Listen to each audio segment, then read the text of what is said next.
We have, we'll go ahead and convene this work session. We're going to have a roll call. Present. Here. Here. Here. Here. Future agenda items. Before we do that, Commissioner Nacita was, well, this is a work session. Jim was saying that wanted to add an item on the work session. There was some concern that he expressed of having an urban renewal commission meeting, not having one this month, or waiting to February. Do we want to add this onto this agenda? I do. Sure. Okay. Yeah. No. So we'll do that before the city manager's report. Okay. The city what? City manager's report. That was the mismanagement.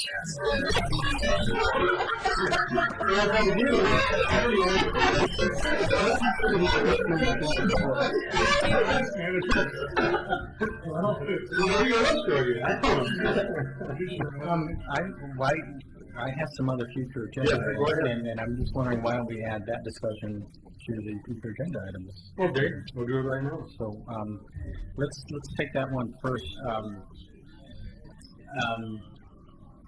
I just wanted to see if we could sequence how we could have a January Urban Renewal Commission meeting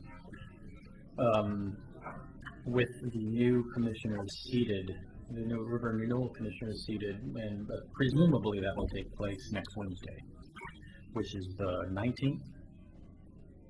Yes. Next 19th. So that would give us the rest of the 10, 12 days to have a meeting.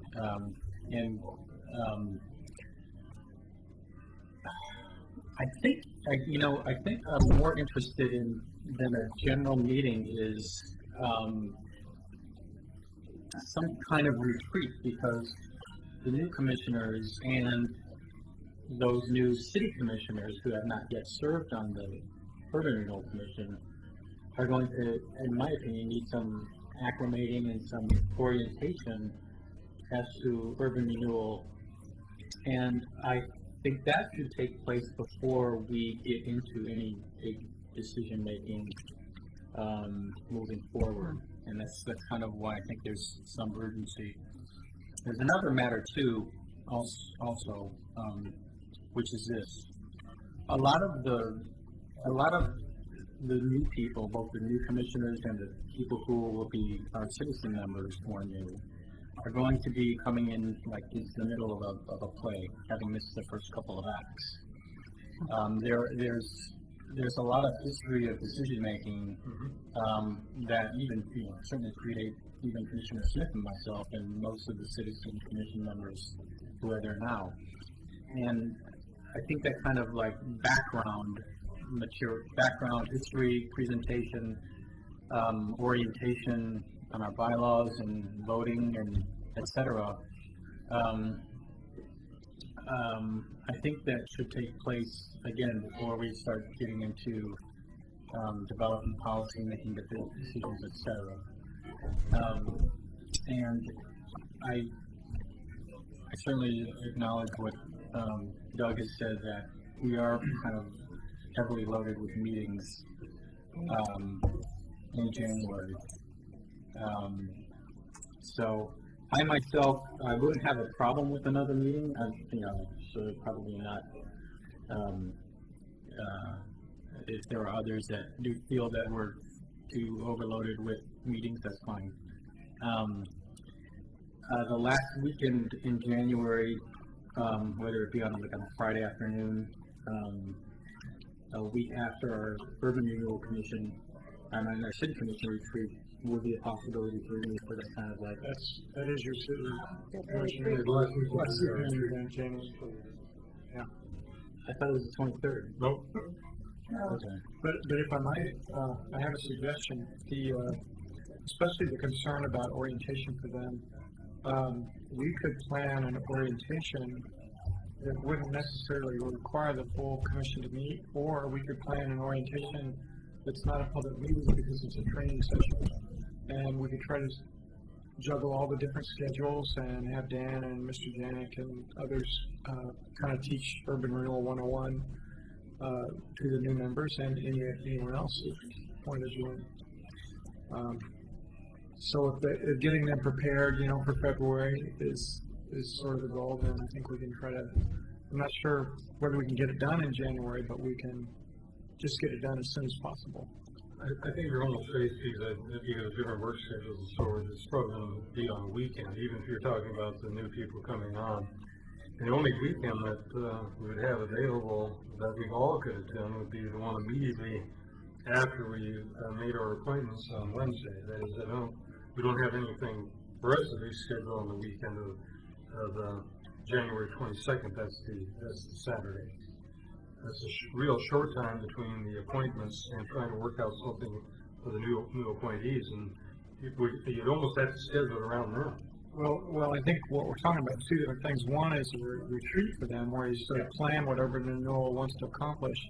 But one of the concerns was getting them prepared with an orientation. So we can do those. They don't have to be together. In fact, I think it'd be better if they probably weren't. So we could proceed to go ahead and plan and schedule and arrange the orientation right away, and then you could think about the retreat a little bit longer and decide when you wanted to do that. Ready? Future agenda items, can you explain that? Is that something that you bring up for us to talk about in the future, or is that something? Well, I that think we he wanted to discuss? talk about it now because it's before the next commission meeting, and that's why he decided to bring it up now.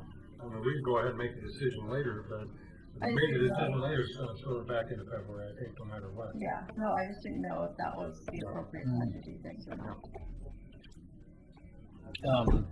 Another scenario I could propose, and I think this might be inconvenient, and if it is, then we don't need to do it. But since we did our interviews in a special meeting today, it might be possible to call another special meeting of the City Commission, schedule an Urban Renewal Commission for next week, which is typically we have Urban Renewal Commissions on the second Wednesday right before our City Commission meeting, and then seat the new people the same day we select them. But I think that might be, as I said, inconvenient for being short notice.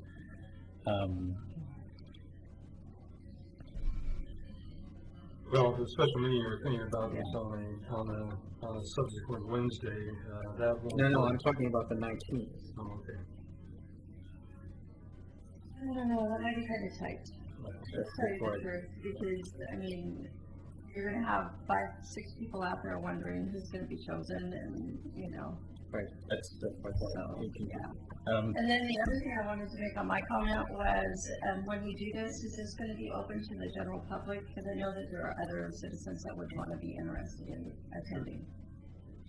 Yeah, I don't know any reason why. Oh, that sure. wouldn't be open. yeah, we'd assume everything's open. That's not an executive session. Okay, so, What I suggest perhaps you could talk with the city manager and see if you could come up with the possible scheduling of such meetings that could be made as a report at our next commission meeting. Does that work for you? Yeah, I could check with.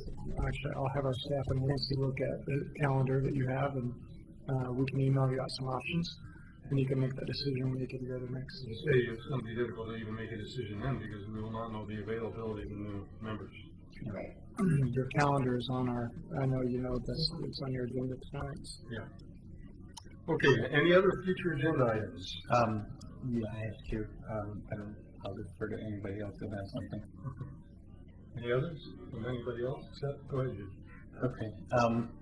One, I'd like to, and I sent an email about this. I'd like to have an agenda item on, and I don't want to take time up during the retreat on this, so I'd preferably like to have it next week if we could. I'd like to have an agenda item on sorting out this issue, which is significant to me on the relationship between staff and the commission on scheduling and creating agenda items. And there have been a couple of occasions where this has arisen recently, where I gently would like to suggest that there should have been more prior consultation with the commission before staff scheduled certain items on agendas. And I want to see if we can sort out some kind of understanding about how that should or should not happen. One of the things that has concerned me has to do with our retreat, and the scheduling of the Hertzberg and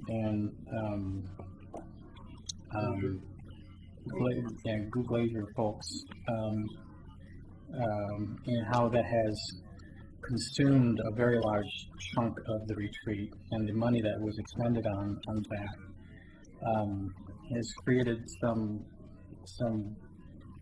discomfort with me,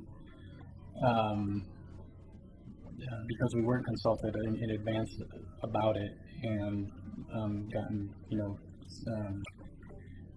some solicited advice from us on whether we wanted to spend that kind of money on that kind of process. It's one of the last year we did have kind of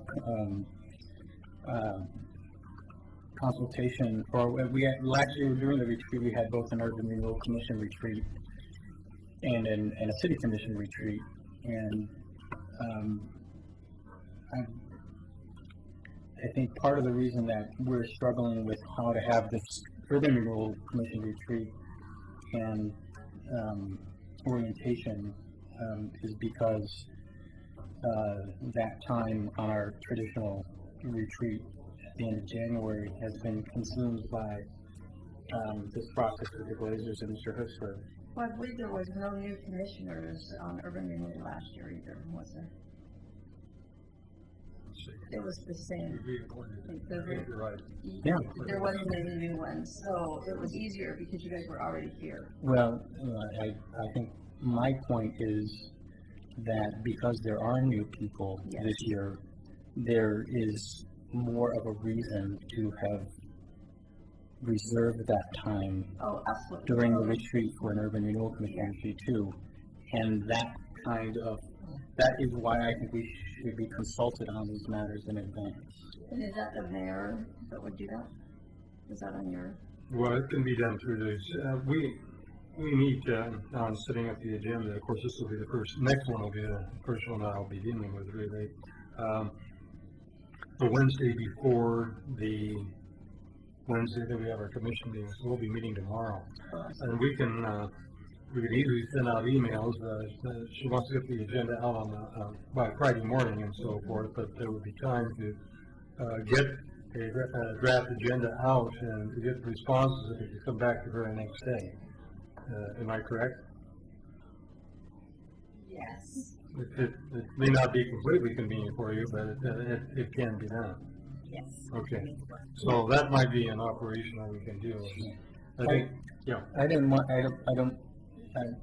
think this is the kind of discussion we should have during a formal agenda item. Okay. That's why I was suggesting that we put to sort all of this out during a formal agenda item during the meeting next week. All right. Okay.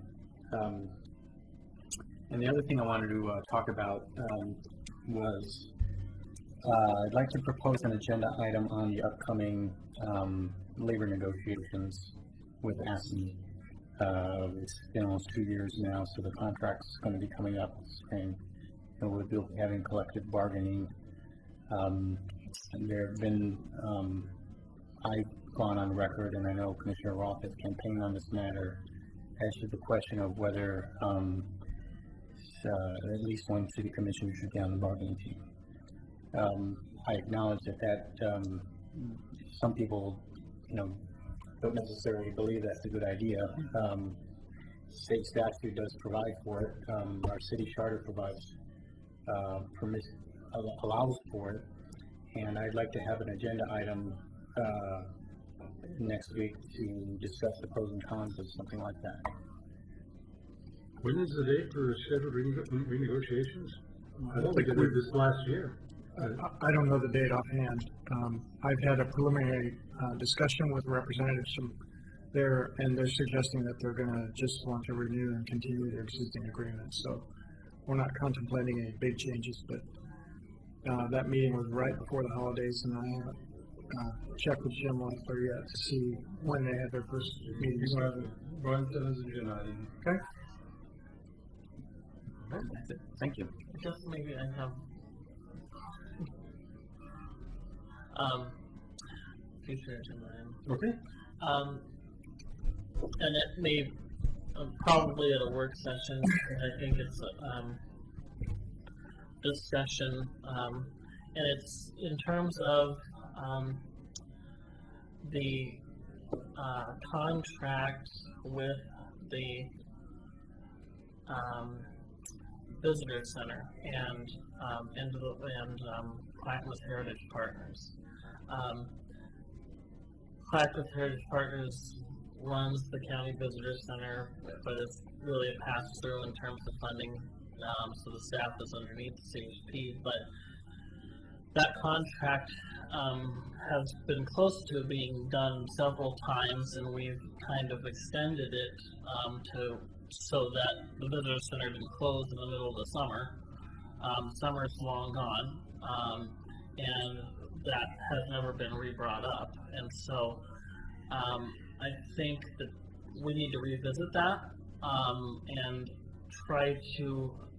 The discussion, I think, has been kind of on hold in terms of the contract itself and the way that we deal with the future of the visitor center, whether or not it's another organization that comes in to serve that purpose, or if CHP continues to do that, or if the county takes ownership of it, or if the city takes ownership of it in terms of running it. So I think that needs to be something on an agenda soon that we can start talking about it before we get into the situation where summer's coming again and we don't know what we're doing. Okay. And you're suggesting that for a work session, which I think is a Yeah. good idea. Anything else?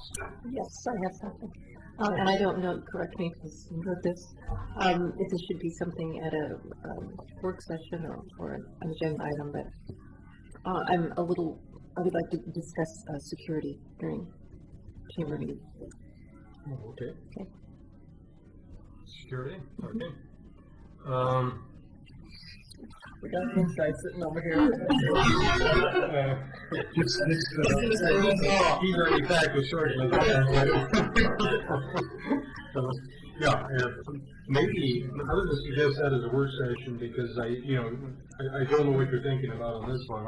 Labor negotiations has come up before, and so we're probably can deal with that at a commission meeting. Does the work session work okay? Yeah. That's right. I was going to suggest if you could talk to our police chief beforehand and give some indication of what you're thinking about, so we'll have something to focus on for that work session. Okay.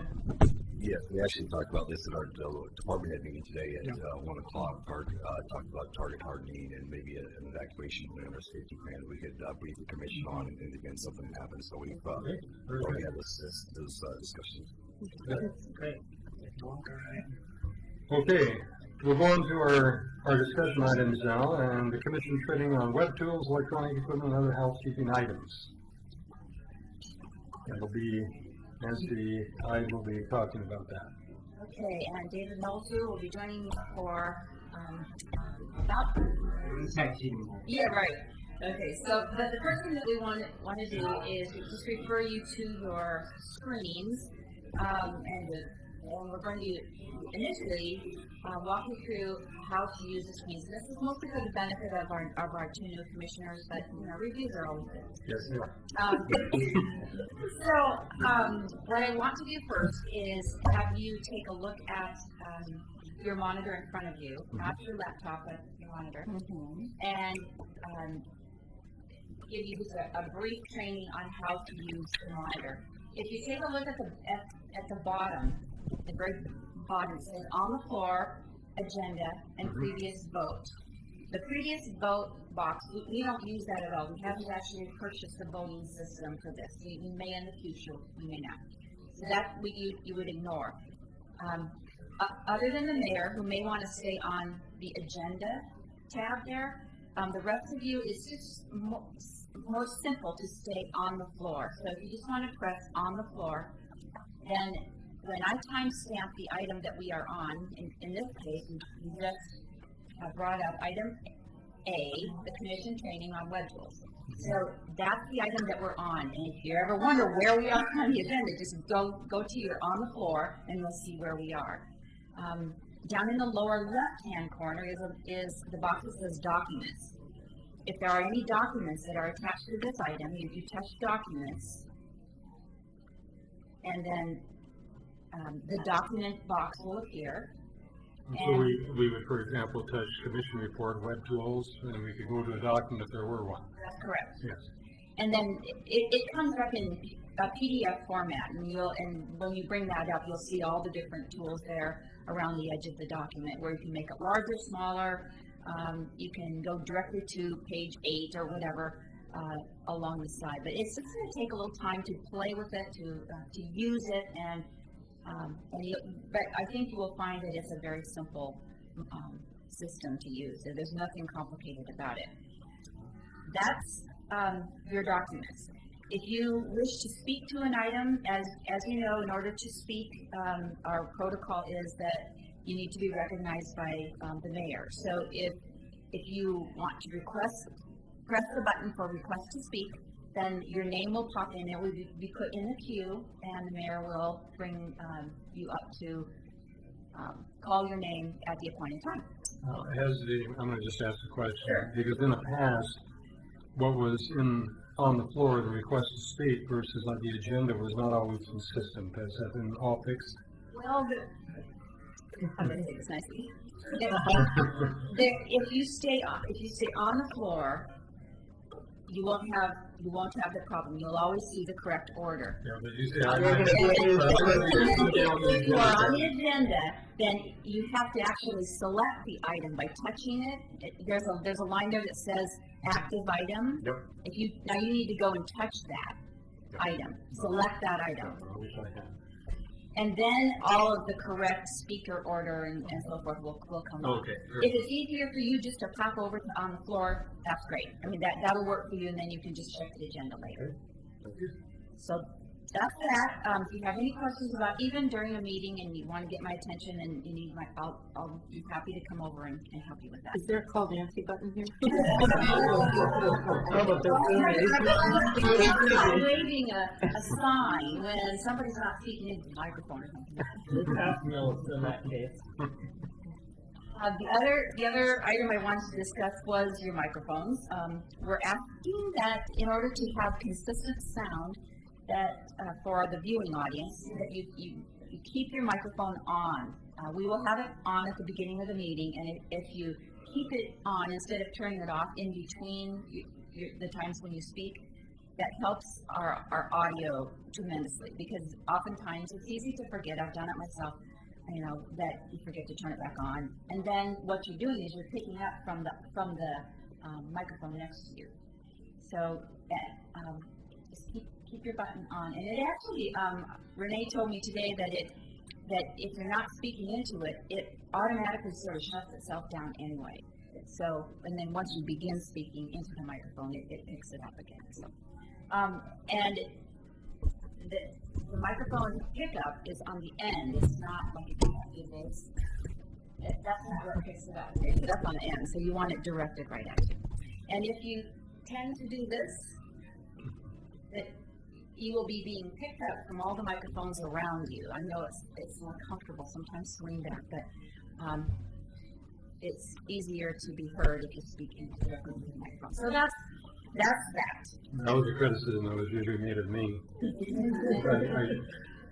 I think I corrected it. Okay. Any questions on that or regarding that? If not, we'll go into number 1 there, which is the discussion on, and this is if you go to the documents and you pull up the commission report, then you'll see the order in which we're going to discuss these items today. So, Nancy, yep. real quick, is there a clock on here? You know, that kind of clock? I want to just. No, there isn't. That's the only clock. The countdown tells when the meeting's in. Yeah. 30 seconds. So, this is David Knoll, who's our IT supervisor, and he's going to talk to you about the city's acceptable use of digital equipment, internet, and Web 2.0 application guidelines. Thank you, Nancy. It's a pleasure to be here tonight. And in deference to your suggestions, I will speak directly to the mic. And despite appearances, I think we have mainly a talking point agenda. There's not going to be a whole lot of flashy graphics going on, and please ask any questions as we go along. So my first portion is talking about the acceptable use of digital equipment, internet, and Web 2.0 guidelines. We adopted a policy, actually a guidelines full of policies this past year. And if you turn to page 4 in that document of the Web 2.0 policy, you'll see a couple of the items I'm going to just go over briefly. The first one is just to review what our policy is about digital equipment, access to the internet, and city-provided applications. We want to make sure that we're using those for city purposes, and obviously not for anything immoral, illegal, or fattening, as defined in item 1 there. The second item on page 4 there talks about the hardware and software that meet our criteria for installations on laptops, such as what you have yourselves. We want to avoid installing a lot of programs that may not be compatible with our other systems. So please, if you have a need for something that's not on your laptop, come see Nancy or me, and we can make arrangements to have the tools that you need. May I ask a question? Is Yes. this appropriate time? Okay. It's always the perfect time. Okay. We had talked about not using paper, on which I have everything printed out here. But is there a program available that would allow us to make notes on the packets that come to us? It's a great question. We've talked a fair bit about that possibility and promise. So Adobe PDF has a lot of those promises, and I know that Nancy's been talking with Granicus about some of their development that is going in that direction also. So without addressing your question specifically, I'll say a qualified yes, and it's in the future. Okay. Can I add to that? In fact, I've just talked to the mayor about this as well. He loaded onto his laptop the Adobe Pro version, and it has a comments section tools where you download the entire packet, which, you know, however many pages it is, and then it has a comments tool on it where you just, if you have a comment about that particular item, you just start typing it in. What that means is that you would, I would send you the link prior to each meeting. You would download it onto your laptop, and then you would use your laptop during meetings rather than the monitor. And then the monitor would be used for other reasons in the chambers. But then you could bring your laptop and you would have all your notes right there. So if you want that, then we can download the Adobe Pro on your laptop as well. Okay, great, thank you. Okay. Thanks, Nancy. And that's one of two possibilities we've talked about. One is the way that Nancy described. The other is to actually upload an edited document that you could view without having to bring your laptop in. But that'll be customized for your own needs and as you find it useful. The third item, email policy discussion, Nancy's going to get to in a moment. The use of internet resources of any kind for which there's a fee.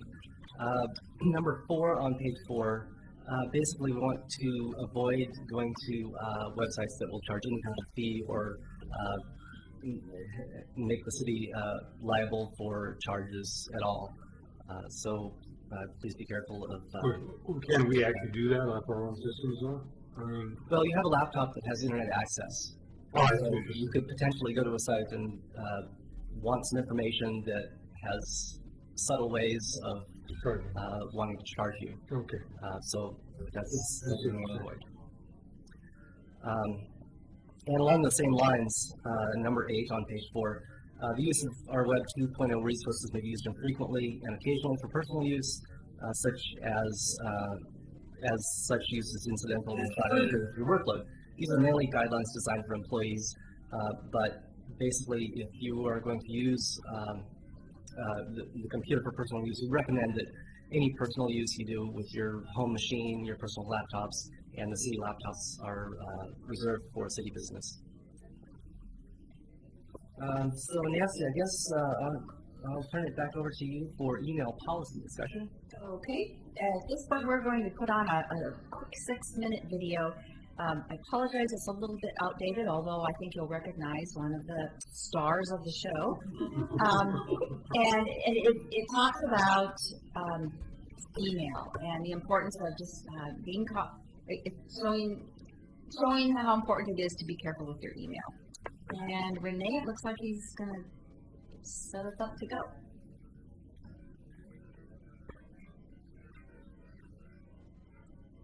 You can either turn around and look, or you can press the button that Those are waves on the ocean. Oh, here. yeah, there you go, your presentation screen. My email inbox is a mess. I've got thousands of emails in several years, and they're not organized at all. But it's my choice how to organize them and when to do. Isn't that right? But didn't you read that story in the newspaper where agency email was being seized for use as evidence in a lawsuit? Is email a potential liability for your office?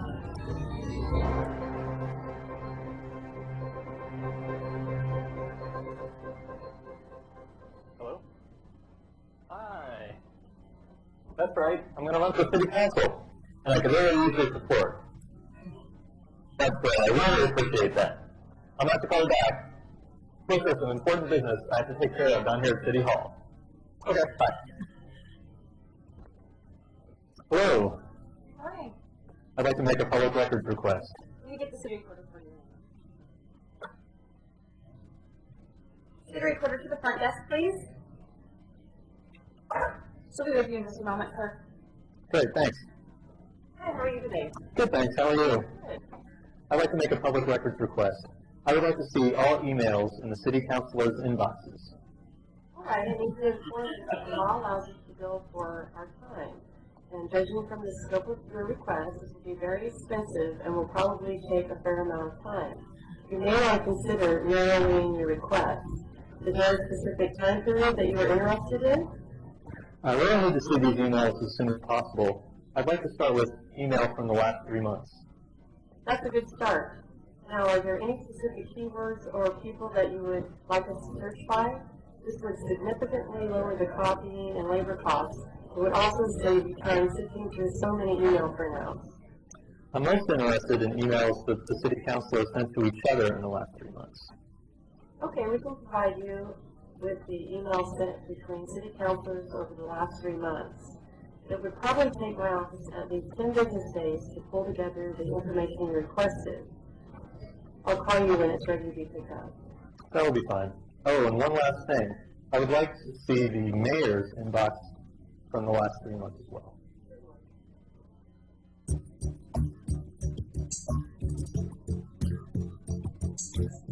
Breaking news at KNOW.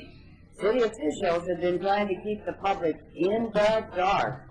It appears that some elected council members were discovered holding meetings via email and in internet chat rooms, and then attempting to destroy evidence of their conversations with each other. These meetings, which took place without prior notice or a public comment period, may have violated the Oregon Public Meetings Law. Why didn't they know better? Hey, I think we are really in trouble. I just wish I had known about Oregon's record laws and public meeting laws. That's a big deal. Email is such an efficient way to conduct business. Who knew anyone would ever ask to see our email? That's private. You know, like everybody else, I have an awful lot of email that I send that I don't necessarily want other people to see. You know, I deleted some of them, that's not all of them. So, and besides, I was using my own personal computer at home with my own email account. So if I can know some public records.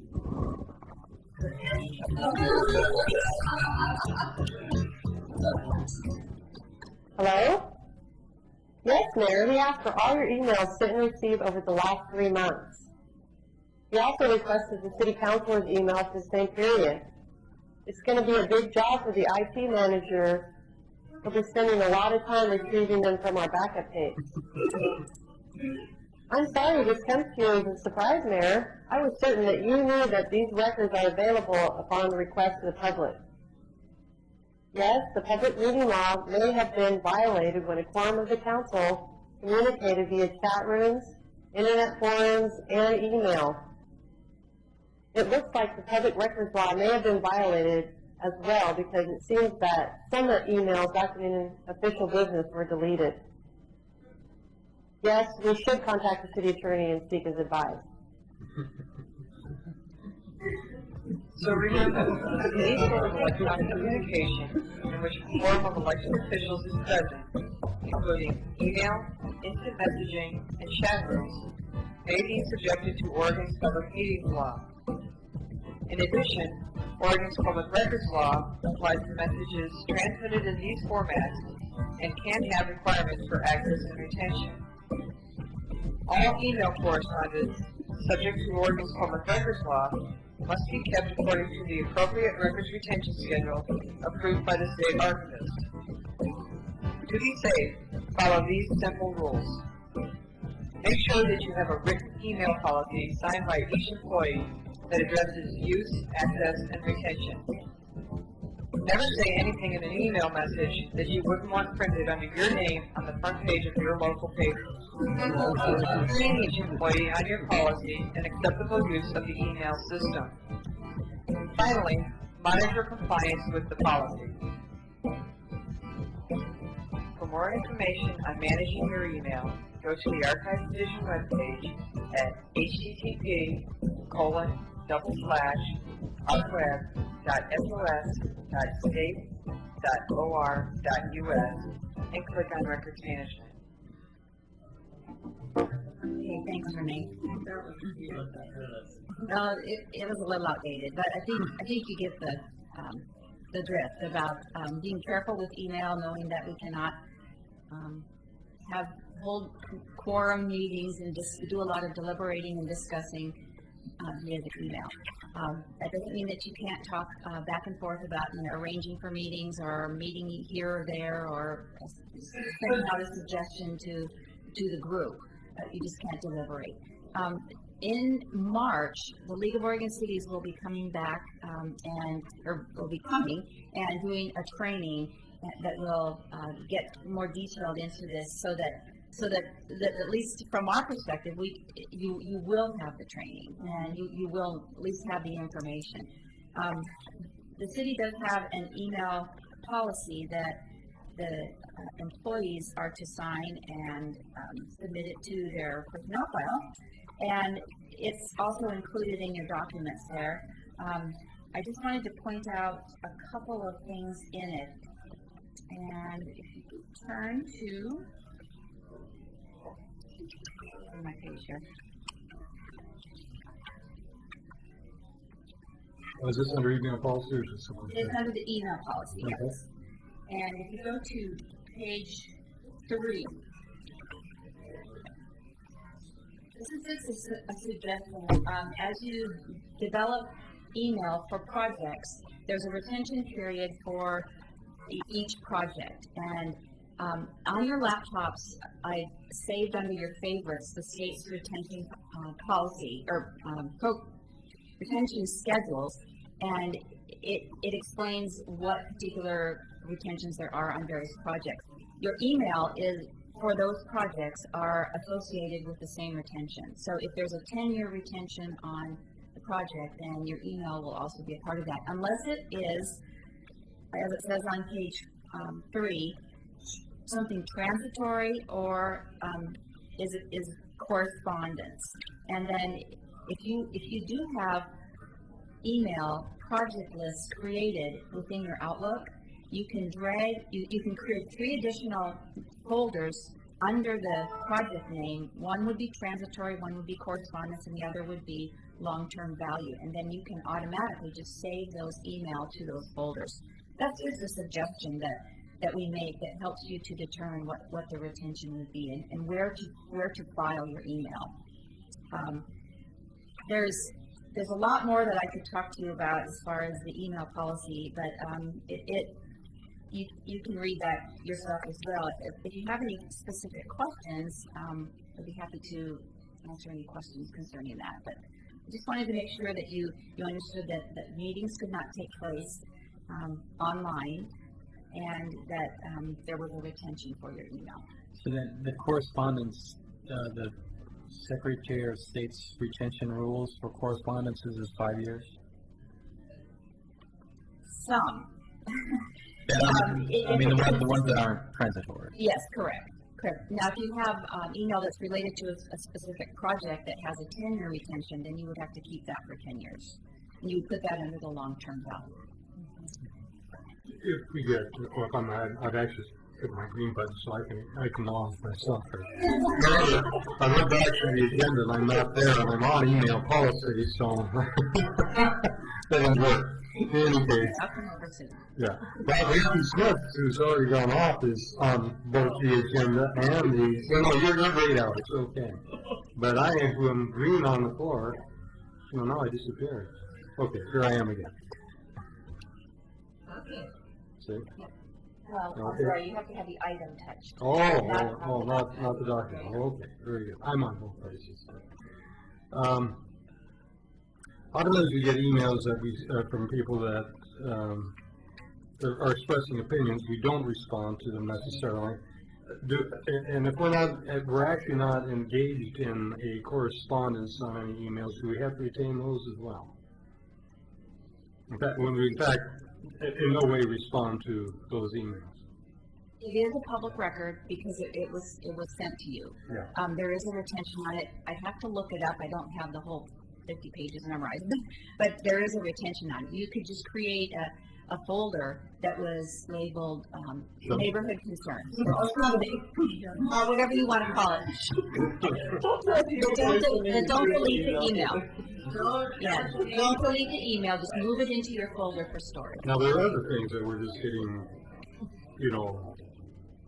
basically things that are sent out to everybody regarding a given conservation group is sending you information, right, and that kind of stuff. It's not really directed to me. I'm just on their emails. That's transitory. Okay. Yeah. All right. And I think what we're talking about are 2 different things. One is the email, keep everything, and we have discovery rights to that. And also, if there is any city correspondence happening outside of email, then that forum or that, however you're corresponding, becomes discoverable if someone should ask for that. I have a question. Go ahead. Okay, and part of thankfully I work in the school world, so there's similarities in some things here, but so I'm gonna equate this to an experience at school. I tend to not delete, I don't delete anything. I leave it all there. And in the school world, I originally started creating folders with various topics. And then I discovered it was easy just to leave it all in one pile, because I almost had to know which folder it was in to go find it, because I'd have to search in that folder rather than just being able to search the whole inbox. So I just, in my school world, have just left everything just in my inbox and figure I can find it better than sorting it into files. So what do you, That's an organizational thing that varies from person to person. Right, okay, so it doesn't matter, in terms there are other ways to search for data based on requests, other than by folder name. Yeah, the question relating to email and politics, and the whole electioneering question. During the fall campaign, I was very careful not to use my city address to promote a candidate, et cetera, et cetera. And we have later on the agenda, these proposed charter amendments that theoretically might be on the ballot in May. We're using city email address for something that's not a politician for office, but a ballot measure. Would that be considered electioneering? Is that something that we should refrain from on our city addresses? Would create a bit of a problem. I use my personal email for that. Right. Yeah, I'm right. It doesn't technically become a ballot. It's not technically, you're not barred from discussing it or deliberating it. Once it becomes a ballot measure, then all the rules apply. So it's probably a safer habit to be in, not to use it, but if you did, until you actually vote to place it on the ballot, it becomes a measure. Things you've done before that. Okay.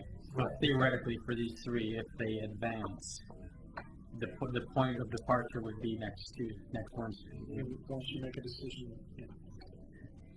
Thank you. Any other questions on email or those topics? Any more? Then David's going to talk to you about your laptop and walk through some of the features that you have there. So you all obviously have a laptop that's been presented to you, and presumably you've been successful in logging on. You have your username and password ready to go. So I just wanted to make sure that all of those are working for you okay, and you know where to go for help if you don't.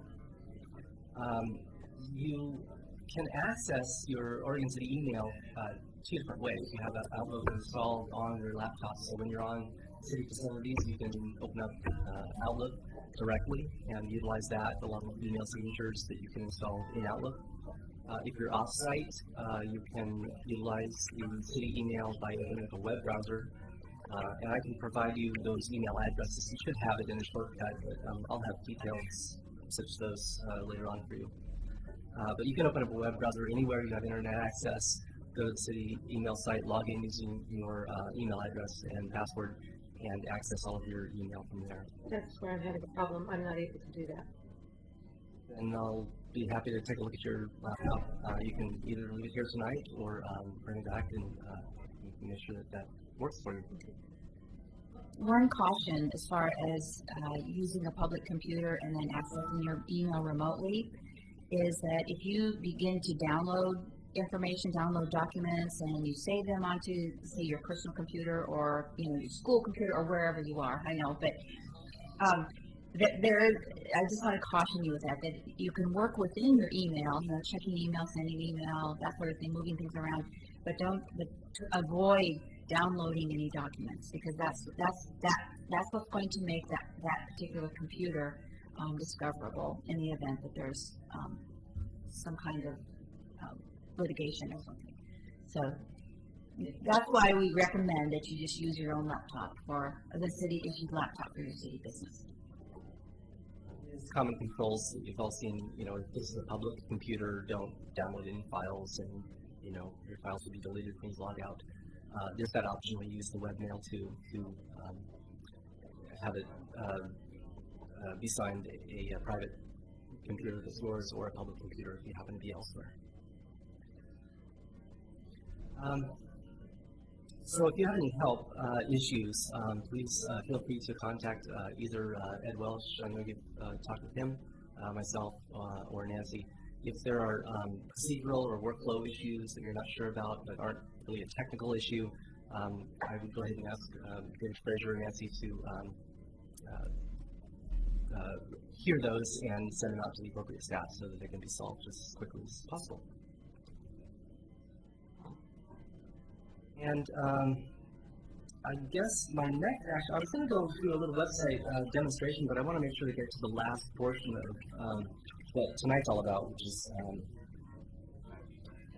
rules, unfortunately. But we have set up voicemail and phone numbers for you to receive voicemails from staff and citizens. And again, I can provide those specific numbers for you. The idea is that if someone calls a phone number, they'll be put through to an auto attendant and be able to select 1 through 5 numbers, which will go to your direct voicemail box. You will then be able to either have that, retrieve that from a voicemail box from any phone, or you also have the option to have that number or call forwarded to a cell phone or your home number if you wish to do that. And I can go through a lot of those options that are here with you, but it's a relatively straightforward process to receive calls, voicemails, and to retrieve those. So I guess the question for you that we're going to be asking is, do you want your city email, or excuse me, your city phone number and voicemail to just be forwarded to your personal phone, your home phone, or your cell phone, or do you want to just dial in to access your city voicemail? That's the question I'm going to be sending you an email asking you. So you'll need to respond, and then we'll set it up accordingly. The process would be transparent. So. Thank you. So the forwarding would be automatic. So yes. Somebody would dial a city phone number for you, and they would get forwarded to whatever number you choose.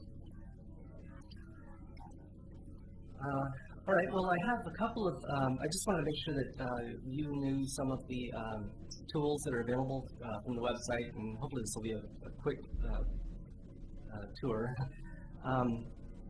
There are a number of documents available, one of which is the city meetings that we're at now. You can watch this online, partly for your benefit, partly for citizens who are watching, and staff and others. The agendas and videos, you can access at the click of a button.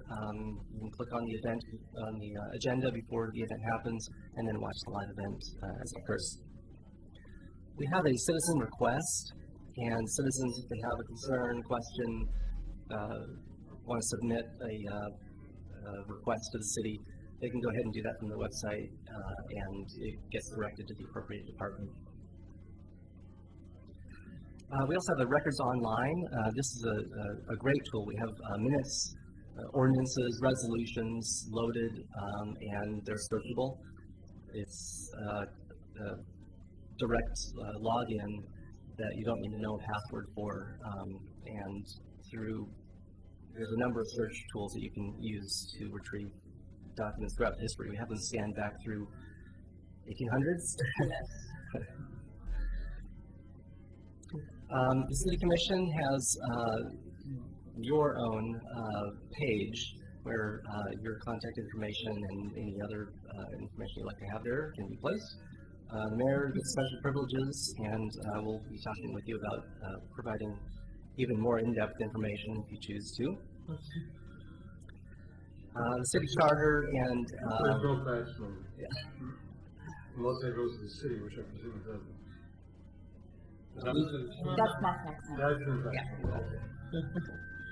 We do have the municipal code and the city charter available online also. So at any time, if there's a question that otherwise might be directed to our lawyer, this would be a good place to check first. We also have a mapping tool that is a great benefit. I won't go through all of the information it can provide, but it can bring up a map. You can query zoning information, pull up aerial photos, do spatial queries based on slope and other layers that we have available, as well as print maps. This is our live video. Actually, this is our live video playing a pre-recorded video. So anyway, there's some geographic and informational tools available on the GIS site. We also have parking citations under online services. Should you get a parking citation, you can now pay it online. And we also have other online services, business license payments, utility payments, that sort of thing. And I guess that is all of the general information that I have. I'm happy to answer questions, and we'll provide more specific information based on your choices that we've provided tonight. Well, I know your website is tremendously awesome. Thank you.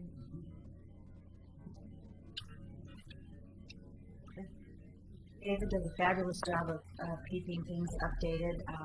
It is a challenge, though, to always get to it in a timely manner. But he's been amazing instigator, initiator for this, our new site, so thanks, David. Yes. And that's all we have to present on that, unless you have further questions. If you're interested in having Adobe Pro loaded, do you have that available tonight that you could do it if you and Okay, with that, I guess we're proceeding, unless there are other questions, we're proceeding on to Commission Rules of Procedure.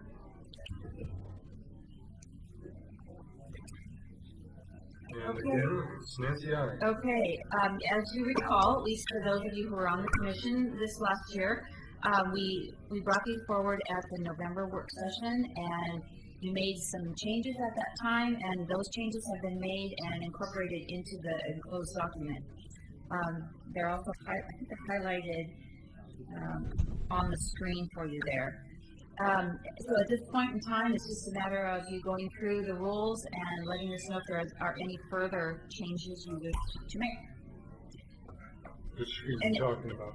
If you touch the item that says,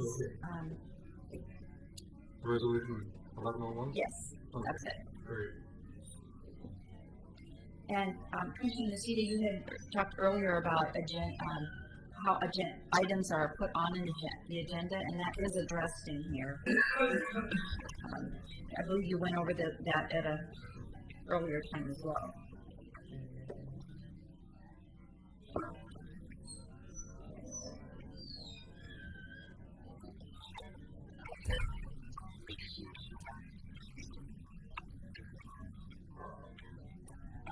In November, you started on the first page and you walked through each section.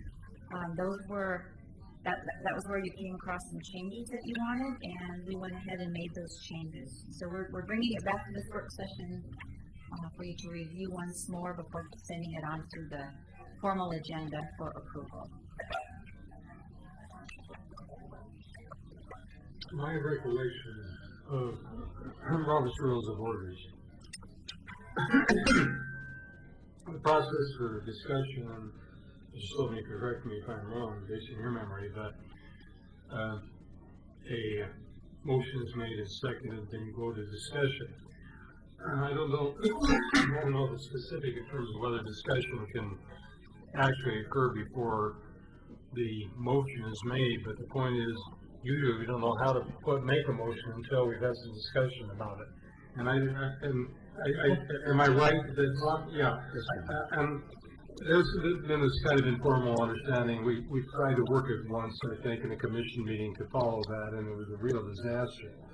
So, in that sense, we kind of vary from Robert's Rules of Order that we have a discussion before a motion is placed, because it is very difficult to frame a motion without some prior discussion. Am I correct on that? Yes.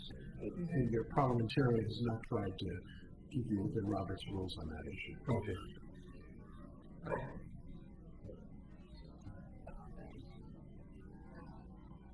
I was going to suggest that, I don't know if you want to get this on the next commission meeting, but it helped, I think, if the two new commissioners had a chance to go through this a bit, not only here, but before we make a discussion. So is there any reason that this can't come in onto the first commission meeting in February? It can, but you can also make changes if you had it on the 19th, you can discuss it and make the change and then approve it with changes. Okay. You can do that as well. All right. Thank you. Okay. Anything else regarding the city rules of procedure? Anybody have any additional comments? Okay, we'll go on to the next agenda item, which is City Commission meeting schedule. Again, SCI. Okay, so here's your schedule that we put together using the normal procedure of what we've been doing the last few years, which is the first and third meetings of each month are regular City Commission meetings. And then the work sessions are scheduled on the Tuesday evening between the first and third meetings. Most of the time, that's on the the second Tuesday of each month, but there's a couple of months in the year when it actually falls on the first Tuesday. So, but it still happens to keep it between the two regular meetings. As far as the Tuesday following the first city commission. Correct. Yeah. Correct. So that's what's scheduled here. If you have any changes to that, I did include a calendar as you asked for the boards and commission meetings, and if you touch the one that says DC Boards and Commission and Neighborhood Association calendar. That will bring up the calendar showing what nights of the week those meetings are held. And the ones that are highlighted in yellow are held here in the chambers and are web streamed as well. And I gave you that information. You wanted to know, in the event that you wanted to change the work session night, or you wanted to know what nights were open in the chambers. So there it is. Now, are these all on the common calendar we access on the website? So, yes. They're good for how many months in advance? Like certain of the neighborhood associations are planned well in advance. Generally, we post the whole year in either December or January. So they should all be there. Any other questions? I would like to speak to that. Yes, go ahead, Dave. Okay, so if you look at the neighborhood meetings, and when we currently have our work sessions, it consistently falls on Berkeley Hill Neighborhood Association meeting night. So there is never a Berkeley Hills Neighborhood Meeting Association night that we could attend their meetings or they could attend ours.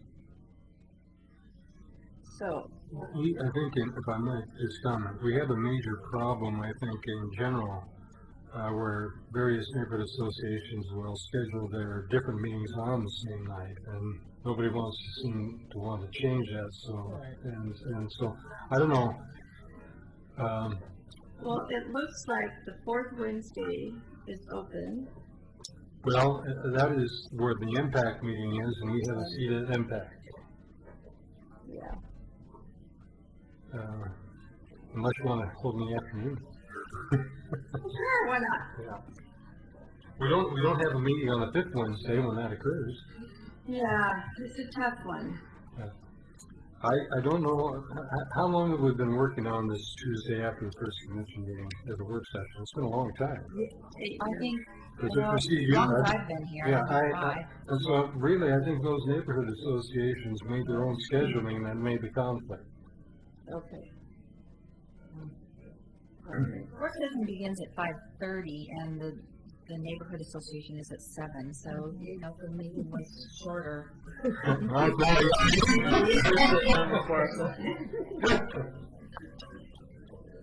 And they're web streamed as well. So yeah, I don't know what to say about that when we had these regular scheduled meetings for a long, long time, even prior to the existence of neighborhood associations. I think so.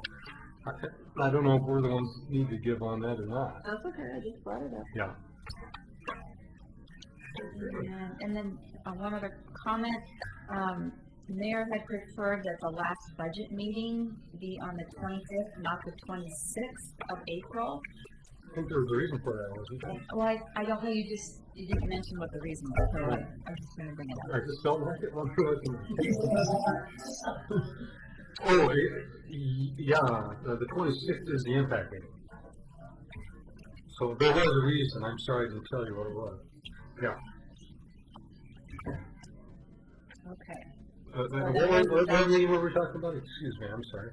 The budget meeting on April 26th. Oh, wait a minute. I'm right. Excuse me. That may be all right there. April 26th. Budget. And I think that. Tuesday. Okay, then we had no problem on the 18th, no problem on the 19th, but then we had another meeting on budget. It was personal. Personal in the sense I'm a member of a different the Great Oregon City Watershed.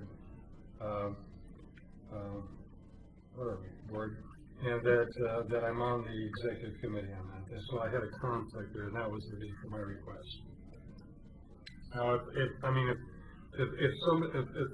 the budget committee doesn't work for the 25th, it's not essential that I go to those meetings, but they're only once a month. And I'm the I treasurer. don't think that it would be a problem. I mentioned it to Mr. Rimmer, and as long as we can get the Pioneer Center, which is where we're holding the meeting, it shouldn't be a problem to hold it on the 25th instead. Is that correct? Is that a problem for anybody? Okay.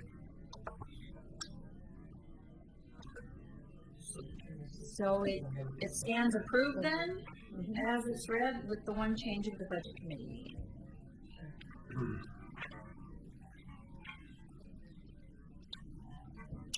Okay, I guess we're ready to go into, were there any other issues there for the commission in terms of city commission rules of procedures? With that, we're going to we're on the meeting schedule. Is that right? Yeah. Okay, and let me keep going down here. And the action item is now the charter amendment for the city commission appointment of the attorney. We have several charter amendments that have been proposed by members of the commission. Mr. Sullivan has been working on draft language for these to go on to the May ballot. We're on some kind of time constraint here. If the city recorder can remind us of when these things have to be submitted. Do you remember the date offhand?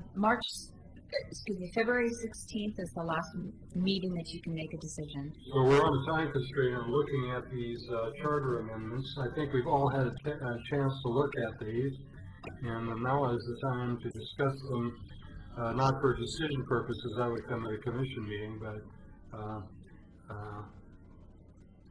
we have them. We'll take the first one first, and that is the city attorney being in fact an employee of the city commission as opposed to being a regular staff member under the city manager. I believe Jim has introduced this, and do you want to make any comments, Jim?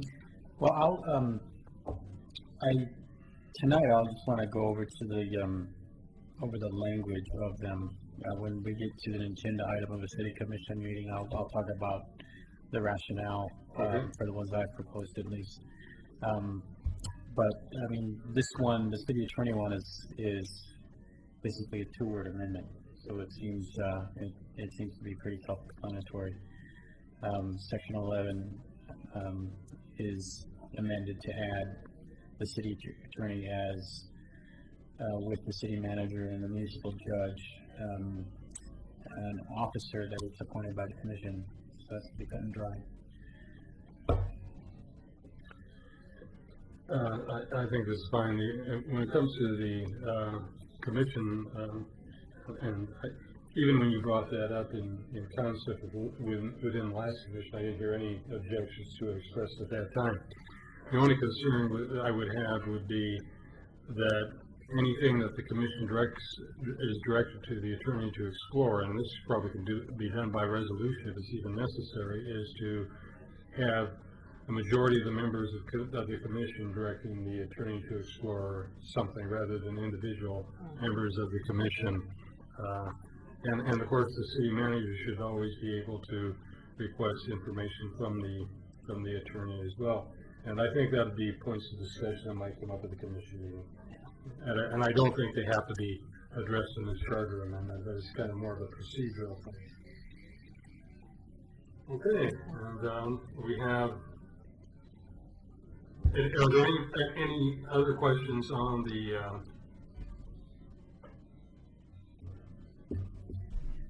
I'm going to get there just a second. Going back to the agenda. On the city attorney one. The next one is, I have a question. Go ahead. So I'm just trying to figure this out. Does the city then have 5 bosses that he reports to instead of 1? Well, he has 3. And is there a budget impact for this at all? Well, I don't know that there's a budget impact, frankly, and that's why, I mean, we've always been able, as a commission, to make requests of the city attorney when three of us. I don't know that it really changes the relation much between the city attorney and ourselves, and the city attorney and the city manager. It kind of takes the city manager out of the loop. I don't think well, the city manager, you want to comment on that? Well, two of the cities I've worked for, the manager appointed the attorney, and two of the cities I've worked for, they do not. And so either one can work, and I think work equally well. So what it does do is relieves me of the responsibility for sort of any supervision or that sort of thing. That and because we have a contractor city attorney, that's not even really an issue here.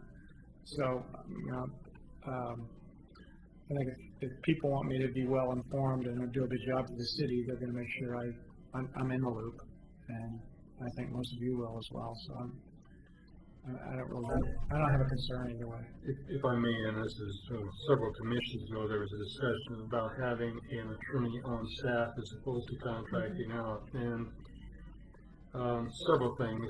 One is that we would probably lose our access to perhaps one of the best land use attorneys in the state, if not the best land use attorney in the state, by doing so. But also there's diverse issues that come out, and it's probably better to contract with an organization that can supply attorneys that are specialized in various fields. And I think there's a benefit to not having a staff person that's an attorney. And we went through that dialogue some time ago. Two of the cities I worked in had a staff person. Two of them were outside contractors, and those can work too. Yeah. There's no perfect structure, and even if you have your own in-house attorney, you need to go out anyway for specialty things like labor and environmental things like that. So. Okay, and the next one up then is the city charter amendment for candidates on the May ballot, and well, I'm sure we'll have some discussion about that. The issue comes up here is when you have in fact a situation in which you have several candidates who are running for a office, no one candidate gets 50%. To have it on a similar basis that the Metro Regional Government has, you have a May election. There's only two candidates, and the decision will be made at the May election. If there's more than two candidates, the one gets more than 50%. The decision is made on the May election. Otherwise, it's forwarded to the November election between the two top candidates to proceed. And we've had several cases where this has been an issue. So I have comments on this one.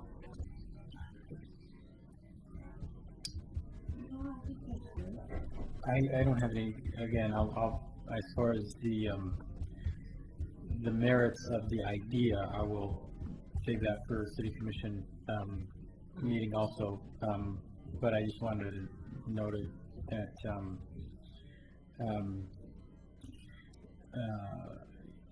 and I probably make this comment for this agenda item and the next one too.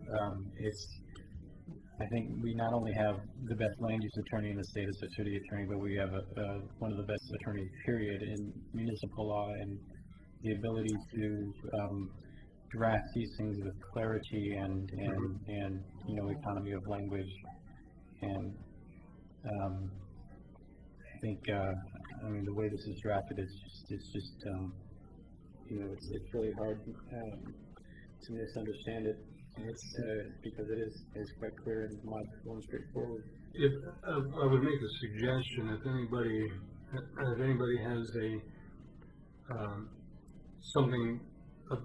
issue about the whole structure of it,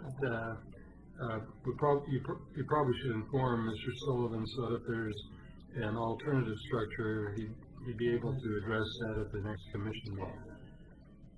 I've seen a memo come out in terms of a different approach, and one time I know Commissioner DeCita was suggesting a different approach, and I think if you have a different approach in this case, I think we should be able to direct the commissioner to go ahead and speak to the city attorney and to address those particular issues so that when it comes to the commission, I don't know if it's going to be alternative language or whatever it is. If you come up with something else, I'll come up with an alternative. The one thing I would suggest is I need time to do the ballot titles. So I would ask you to put this on the meeting of February 2. That will give me about 2.5 weeks to work with the Secretary of State's office, to work with County I was going to have a suggestion on the timing of all this, but I'll wait till after we're gone through all the language on this. It would be hard for me to do for the next meeting. That's all I'm suggesting. It would be hard for me to put all this stuff together for next Wednesday. That's not what I'm proposing, yeah. So I'll save my comments for after going through all 3 amendments. Okay. The next one we have is a charter amendment for voter referral of urban renewal bond issues. And I'm going to, before we have a discussion, I'm just going to ask Mr. Sullivan if he wants to talk about the situation where we've got the city commission putting something on the ballot for a different governing entity, or anything else he thinks is relevant. Is there anything else? Anything you want to discuss, sir? You've probably all seen the email trail, so I hope it conveyed the angst that I had in trying to put this together. The problem that I had to deal with was that we were trying to amend the city's charter to deal with the actions of a different municipal corporation, even though it is an agency of the city. And when I went to bond counsel about that, he expressed some concern over whether we could actually do it. My suggestion to him was that there's an intersection between the work of the Urban Renewal Commission and the work of the City Commission, so that when an urban renewal plan was adopted by the Urban Renewal Commission, it had to go to the City Commission for approval. So the approach that both of us took, and what you'll find in the final version here, is that when that urban renewal plan gets to the City Commission, it must contain a requirement for a popular vote on the issuance of bonds. Otherwise, the City Commission can't approve it. So that way you get to where you are and you don't have this problem that I had at the beginning over whether or not one municipal corporation by a charter amendment could govern the efforts of another one. So it's only one page, but it was one page that took an awful long time to try to work out amongst 3 lawyers of very different views. I'll just, let's say, had different views, if I might just pose a question. You got my name down there. If I might pose a question, is that, are there any issues about the statutory impact that we know about? Can it be challenged? Anybody can challenge anything. But by getting Mr. Harvey Rogers' sign off on it, I think it's as good as you can get without having litigation. Okay. All right. Thank you. So is this something that we're going to vote on at our next meeting? Is that the deal? Well, why don't I segue from your question to what I was going to... Anything specific on this one, and then I think you're going to bring up several things. Yeah. Okay. What I wanted to propose is that for Tuesday's meetings, all 3 of these proposed charter amendments be on the agenda for public hearing. Yeah. Yeah. Yes, sorry. Next Wednesday. Yeah. So that way, if during public comment there's some commentary that would lead the commission to want to make a change, that would give Mr. Sullivan the time until the February meeting to make a change and prepare the ballot. That's what I wanted to propose, because The language is a legal question. Whether to refer these is a political question. I would, really want to have public input. I don't know, 3 of these in a public hearing in advance of making a referral. And just to make an example of, to respond to Doug's issue about another approach. The approach that I was recommending for instant runoff voting, as opposed to having a primary, it's a radically different concept. That this language would not even work. I mean, it would be basically asking Mr. Sullivan to go back to the drawing board. And there are some legal and constitutional issues that have arisen with instant runoff voting. And it is in the Constitution, but there's a question of whether it needs enabling legislation, and that's another long conversation.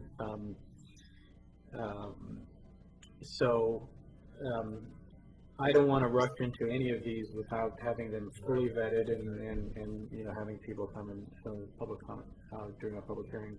I'll make sure it's on the agenda. Yeah. So, but I mean, it's again, I thank Ed very much, because this at least the second 2 items are these amendments to grow with increasing complexity with each one of them, and it's just like, it seems so effortless when we get to the final language, but I know it hasn't been easy for you, but it's quite an impressive work product. And thank you very much. I think it's a good opportunity to put these things forward and put them forward in a timely fashion, because first of all, they don't become law until they're voted upon, and as in May, next time we can have them, I guess, other scheduled periods, like I guess September, November are typical times, but some of these are extremely timely, especially if we're going to change the way voting is done. We want to make sure if there's anything that does in fact go forward and is fast, it gives anybody that's interested in running for office sufficient opportunity to be able to campaign. So I think this is about the latest time we could go in order to make it work very well. And so I appreciate, Jim, I appreciate your coming forward with these recommendations at this time. I appreciate me doing it too. Anyway. Are there any other questions on the ballot titles that we're going to be discussing? Okay. We have now City Manager. Do you have a report? Yes, Your Honor, I do. You wanted me to call me Your Honor. You don't have to call me Your Honor at all. But Mr. Mayor, it was timely that Commissioner Roth brought up the security matter for council, and just a couple of things. This will be one of the times when I, maybe probably the only time I can think of when I'm not completely transparent about what we're going to do. Because I don't think people that want to do harm to public officials or disrupt a meeting or cause some kind of chaos in a public meeting, particularly those that are life-threatening, aren't going to send us a note and let us know. But they are going to watch your proceedings, and they're going to probably be familiar with the chamber layout and what you do here and where the escape routes are and so forth. So for security purposes, we will probably take some measures, but we will be seeking feedback from you. We want to know, for example, when we have this on the agenda, do you want us to pursue that? Some of the options can be pretty expensive. We'll try to work within a budget and be reasonable about what we do.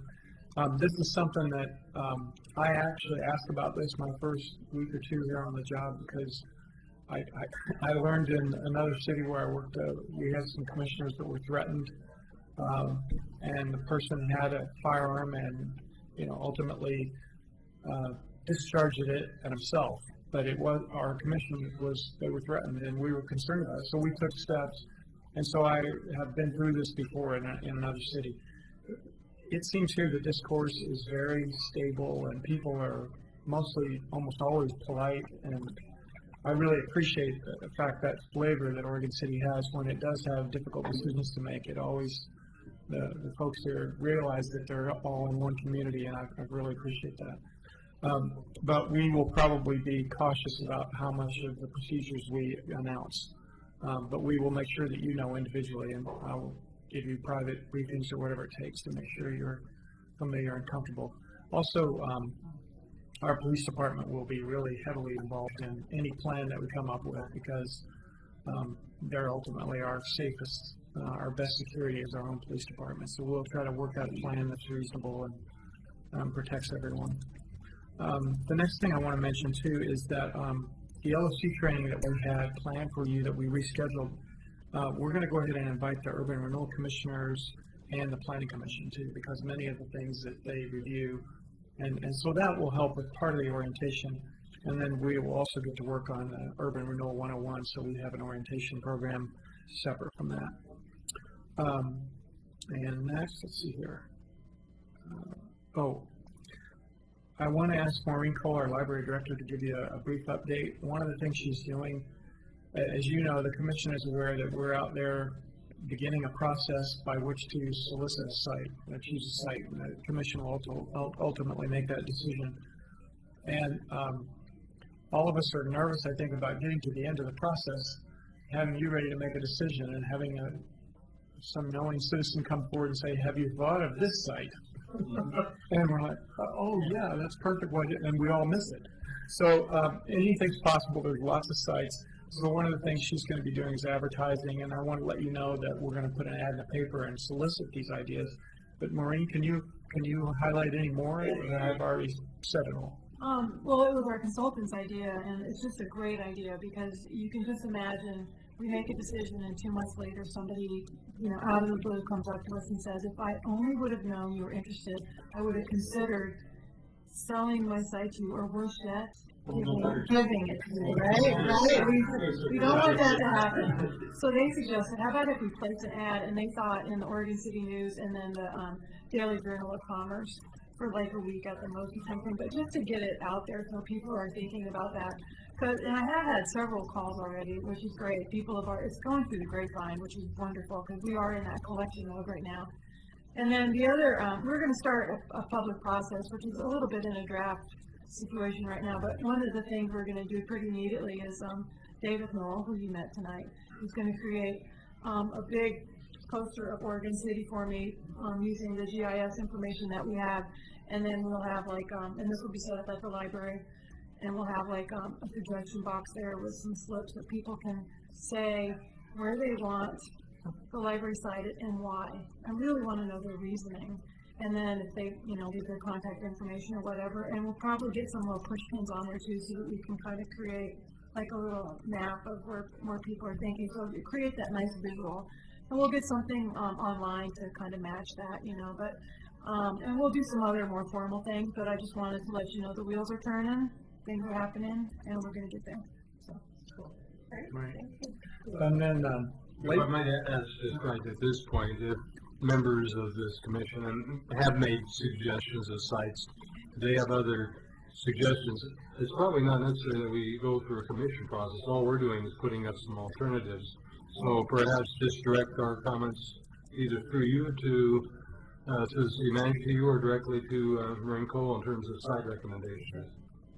In other words, we can go directly to Maureen Cole. I think you could go straight to me, because I'm just compiling the list. So, any idea is a good idea. I don't think these are things that have to pass commission scrutiny. We're just coming up with alternatives. Ultimately, it will have to anyway. Yeah, exactly. Thanks, sir. Plenty of chances to deliberate. And I love this part of my job when I get to brag on people that we work with, but I just found out late this afternoon that Lloyd Purdy, the Executive Director of Main Street Oregon City, has been named by the Daily Journal of Commerce as one of the region's 2011 newsmakers. The luncheon will be held February 22nd to honor all 17 of the talented people that were selected. I'll forward you an email after the meeting tonight, and you will be able to see a link and read more about the program and what's entailed in that. So I'm really excited about that. And then just as a reminder, I also have here a text here from, or an email from Nancy that Lloyd will be, just as a reminder, that he'll be presenting at our January 20th Clackamas Cities Association dinner regarding Main Street revitalization. The deadline is January 14th to let Kelly and Nancy's assistant know if you'd like to attend. So there's also an invitation I think you're sending out. So. Which one's dinner is that? That is January 20th. That's the Clackamas Cities dinner, yeah. Yeah, that's when we're hosting. And I think you probably will have some remarks, Your Honor, that night. And then when we were going over the calendar, I was pressing away eagerly on my button over here for a request to speak. But I understand some forbearance is necessary when we're getting used to this new system. And I was pressing that because I wanted to let you know that if you have vacation arrangements or something that you already know in advance, the farther your colleagues and I and all of us know, the better. And so with that, I want to let you know that I have a plane ticket out of here. And we'll not be here on February 16th. You have one coming back?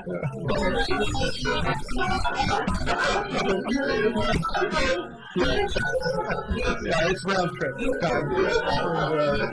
So I will not be here for the February 16th council meeting, the regular commission meeting. But I will have someone in my stead here for you. So, and I don't think anybody else has anything. Thank you. I think I'll just suggest maybe I should say something. I will say something about the Clackamas City's dinner. Oregon City is hosting at the Oregon City Golf Club, and I really encourage people can't necessarily make all the dinners, but since we're the hosts, I think as many of our commissioners that can attend do so. I think we have to advise our city recorder so they know how many people they're going to get, and then. And if you do it late, she may make you pay your own dinner bill. And if you do it early, the city will probably do it. So and I don't think I have to repeat that for our staff. Hopefully, yeah, I think. Well, you make suggestions to your staff. I'm just making a recommendation to the commission. I'll see you at the dinner. Is this spouses? Yeah. Is there anything else? Yeah, I was going to say that I don't remember doing that. And you're just increasing the cost to the city. We haven't budgeted spices, so. And I'm just elated with Lloyd's success in the downtown and Main Street. I know all of you are too. This is good for Oregon City. It's good for him. It's good for our recognition in the Journal, and the momentum that we started 6-7 months ago, maybe even before then, I think will crescendo. Probably the timing is all there. He's still working. We've been having continuous discussions about the EID, and we're going to get some updates to you. They're looking at, as you know, the last time they were here, the commission sort of sent them away and said, okay, try to reformulate the footprint, take into consideration that some manufacturing businesses may not see the same benefits as retailers, which is a good advice from the commission. And he's taking that to heed, and we're working on that, trying to get that percentage. Certainly, by law, it has to be below 33, and we're aiming for somewhere between 25 and 28, but I don't want to predict anything because you never know. Yeah. But that's what we're working toward. So, thank you. Anything else before I close the meeting? Well, thank you all. The work session is adjourned.